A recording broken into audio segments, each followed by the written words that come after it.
আজ আমি বিভীষণের প্রতি মেঘনাদ কবিতার পরের পাঠ আলোচনা করব। আমাদের সাথে আপনারা জয়েন করার জন্য আপনাদের সবাইকে ধন্যবাদ। এখন আলোচনা করছি প্রফুল্ল কমনে কীটবাস। প্রফুল্ল শব্দের অর্থ আনন্দিত, উৎফুল্ল বা সুন্দর এমন বোঝায়। কমলে মানে বাগান। প্রফুল্ল কমলে সুন্দর বাগানে কীটবাস। কীট মানে পতঙ্গ। তাহলে প্রফুল্ল সুন্দর বাগানে কিভাবে কীট প্রবেশ করে এটা মেঘনাদ তার চাচা বিভীষণকে বলেছে। ক তাত সইব কেমনে হেন আমি অপমান আমি পুত্র তবে।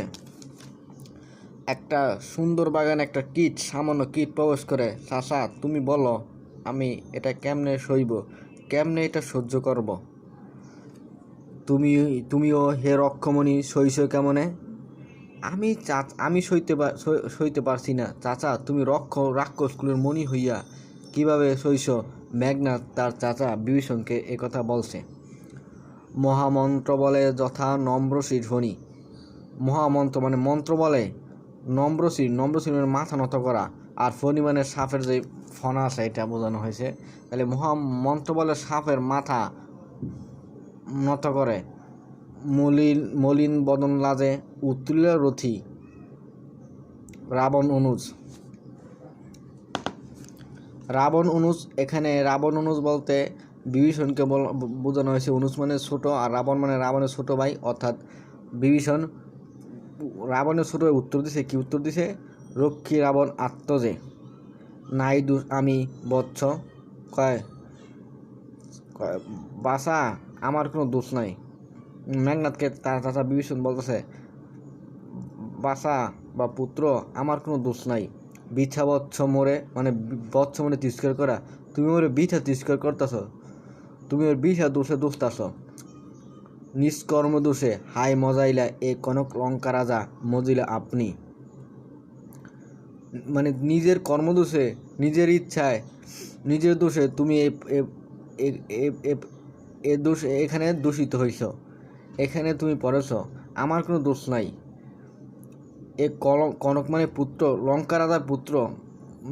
বিভীষণ মেঘনাদকে বলতেছে তুমি তোমার নিজের দোষে এরকম অবস্থায় তুমি আসছ, আমার এখানে কোনো দোষ নাই। বিরত সতত পাপে দেবকুল মানে বিরত তুমি পাপ থেকে বিরত হও। পাপপূর্ণ লঙ্কাপুরী পলয় যেমতি বহুদা ডুবিছে লঙ্কা এ কাল চলিলে। বলছে এই লঙ্কাপুরী পাপে বইরা গেছে, ধ্বংস হচ্ছে পাপে। কাল মানে অভিশাপ, আর শরীর মানে পানি, মানে অভিশাপে লঙ্কাপুরী বইরা গেছে, এজন্য তোমার আজ অবস্থা। রাঘবের পদাশ্রয়ে রক্ষার্থে আশ্রয়ী তেই আমি। বলতেছে রাঘব মানে রাঘব বলতে রামকে বোঝানো হয়েছে। রামের আশ্রয়ে আমি আশ্রিত, যেহেতু আমি রামের আশ্রয়িত, সেহেতু আমি তাকে এই লক্ষণকে এই যজ্ঞপুরে পৌঁছতে সাহায্য করেছি। পরদোষে কেউ চায় মজিতে, অন্যের দোষ কে গাড়ে চাপাতে চায়। পরদোষে মানে অন্যের দোষে কে চায় নিজের গাড়ে নিতে।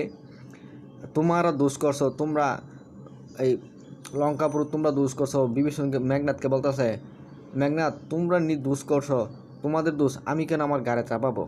রুসিলিয়া বাসব ত্রাস গম্ভীরে যেমতি নিশীতে অম্বরে মন্দে মুতেন্দ্র কুপি। নিশীতে মানে নিশিরাইতে, অম্বর মানে আকাশ, মন্দ্র মানে শব্দ করে, জিমিত্র মানে বজ্রপাত। কইছে আকাশে বজ্রপাত হইয়া আমারে বলছে, কি বলছে, কহিল বলল বীরেন্দ্র বলি। বীরেন্দ্র মানে ইন্দ্র, দেবতাদের ওস্তাদের নাম হচ্ছে ইন্দ্রজিৎ। এই দেবতার ওস্তাদ আমার কি বলছে, ধর্মপদগামী হে রাক্ষস রাজানুজ বিখ্যাত জগতে। যারা ধর্মপথে থাকে তারা সবসময় কি সফল হয়। বলতেছে যে ইন্দ্র বিভীষণকে বলতেছে যারা ধর্মপথে থাকে তারা সবসময় সফল হয়, তারাই সবচেয়ে সফলগামী। কোন ধর্মমতে খ দাসে শুনি জ্ঞেতিত্ব বাতিত্ব জাতি এ সকলে দিলা জলাঞ্জলি। মেঘনাদ তার চাচা বিভীষণকে বলতেছে তুমি কোন ধর্মে পাইছো, কোথায় পাইছো যে নিজের ভাই আত্মীয় এবং বাতিজাকে অস্বীকার করে, সব কিছু অস্বীকার করে অন্যের কাছে চলে যায়। শাস্ত্রে বলে, পরে কি বলছে দেখেন, শাস্ত্রে বলে মানে গ্রন্থে বলে, গুণবান যদি পরজন গুণহীন স্বজন তথাপি নির্গুণ স্বজন সেও পর সদা। বলছে গুণবান যদি পরজন হয়, যদি নিজের আপনজন যদি গুণহীন হয় আর পরজন যদি গুণবান হয়, তবু এই গুণহীন আপনজনই শ্রেষ্ঠ, আপনজনই আপনই, পর তো পরই। এটা বলা হয়েছে। এই শিক্ষা এর অক্ষবর কোথায় শিখিলে, বলতেছে যে তুমি পরের কাছে চলে যাইবা, নিজের সাথে নিজের আপনজনের সাথে মির্জাফরি করবা, এই শিক্ষা তুমি কোথায় পাইলে? কিন্তু বৃথা গঞ্জি তুমি হেন সহবাসে, কিন্তু বৃথা গঞ্জি মানে তিরস্কার করি, তোমার আমি বৃথা তিরস্কার করতাছি। হে পিতৃব্য মানে হে চাচা, বর্বরতা কেননা শিখিবে তুমি? এই বর্বরতা, এই নিষ্ঠুরতা, বর্বরতা শব্দের অর্থ নিষ্ঠুরতা, তুমি এই নিষ্ঠুরতা কেননা শিখাবে? গতি কী বলছে পড়ালেন দেখেন, গতি যার নিঃসহ নিঃসে দুর্মতি, যার গতি নিজ, যে সবসময় নিচের দিকে যায়, সে তো আত্মীয় স্বজনের সাথে, নিজের ভাইপুর সাথে মির্জাফরি করতেই পারে। এটাই বলা হয়েছে। ধন্যবাদ আমাদের সাথে থাকার জন্য। পরের কোনো কবিতার সমস্যা হলে আমাদের কাছে বলতে পারেন, কমেন্টে জানাতে পারেন। ধন্যবাদ সকলকে, আজ এ পর্যন্তই।